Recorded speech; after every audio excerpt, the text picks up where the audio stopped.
안녕하십니까? 네, 전청입니다.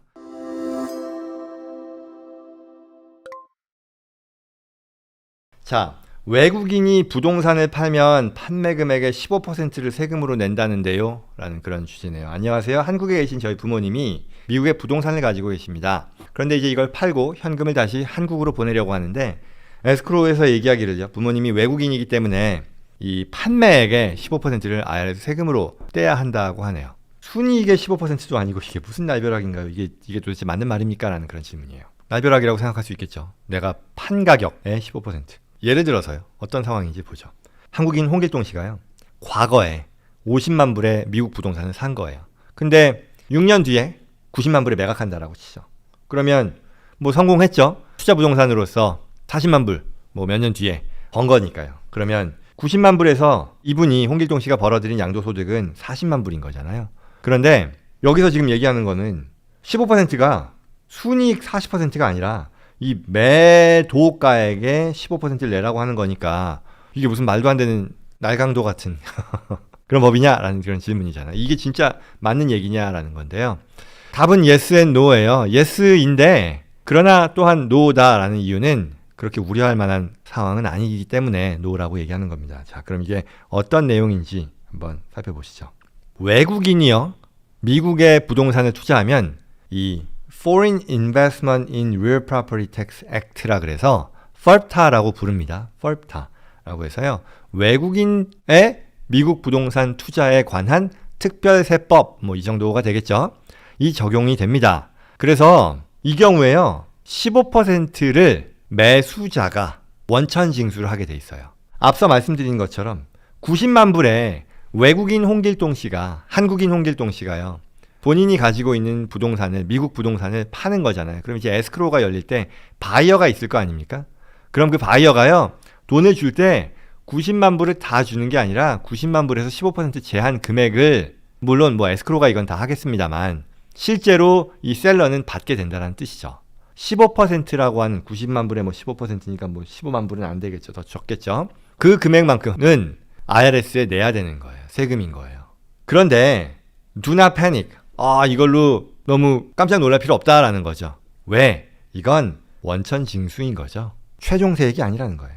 최종 세액이 아닌 원천 징수. 원천 징수가 뭐냐면 미리 떼고 주는 거잖아요. 그리고 나중에 정산한다라는 거잖아요. 그렇죠? 우리가 급여를 받을 때도요.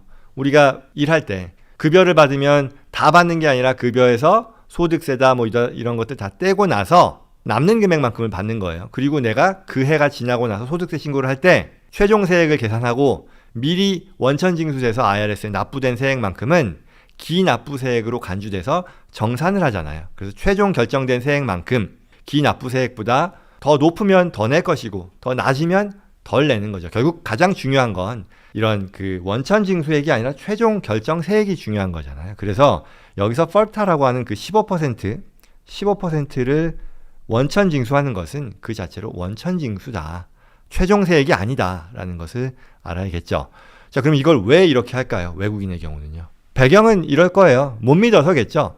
미국 사람이라면 셀러가 미국 사람이라면 적어도 세금 신고 늘 할 테니 하는 사람일 테니 그리고 미국의 기타 자산도 뭐 여러 개가 있을 것이고 경제 활동을 하고 미국 사람이니까 그렇게 걱정을 안 할 텐데 왜? 결국은 벌어들인 소득이 얼마건 간에 양도소득이 얼마건 간에 그거를 다음 해에 세무신고에 이 사람은 할 테니까. 근데 그에 반해 외국인 투자자라 그러면요. 그런 확신이 없잖아요.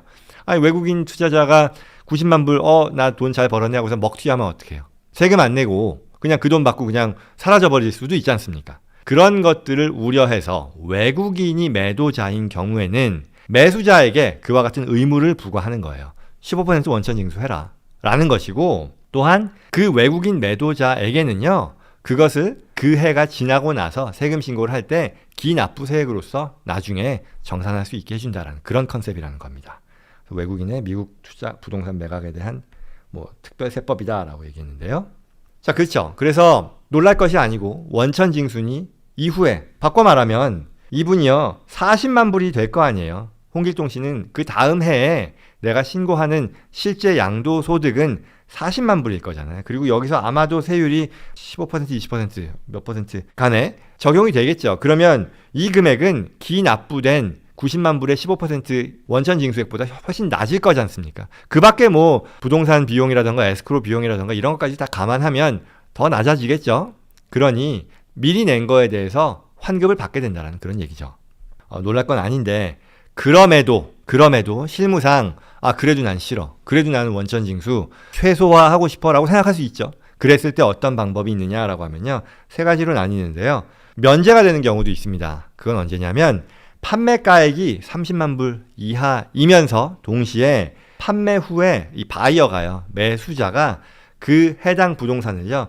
1년 이상 거주지로 쓰는 경우에는 이와 같은 거래에 있어서는 펄프타에 따르더라도 원천 징수를 하지 않아도 된다는 그런 규정이 적용이 되는 것이고요. 그러면 두 번째는요. 15%가 아니라 10%가 적용이 되는 경우도 있어요. 이건 언제냐면 비슷합니다. 판매가가 30만 불이 아니라 밀리언까지 해당이 되는 거고요. 그리고 마찬가지로 판매한 이후에 이 거주자, 바이어겠죠. 매수자가 개인 바이어이면서 실제 1년간 거주지로 사용하는 경우에는 이 원천징수 요율이요 10%로 적용이 된다. 15%가 아니고요. 이고요. 또한 더 좋은 게 있습니다. 이건 뭐냐?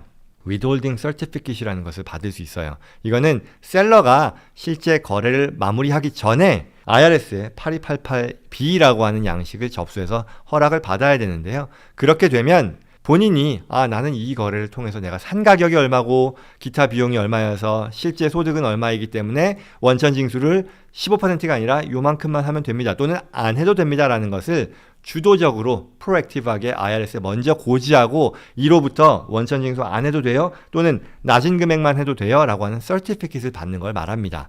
그래서 그 내용을 바이어에게 공유하면 바이어는 그와 같은 원천 징수를 해야 되는 의무로부터 벗어날 수 있고 그렇게 되면 누이 좋고 매부 좋고 외국인이라 하더라도 원천 징수 없이 거래를 할 수 있는 그런 상황이 된다라고 하는 거죠.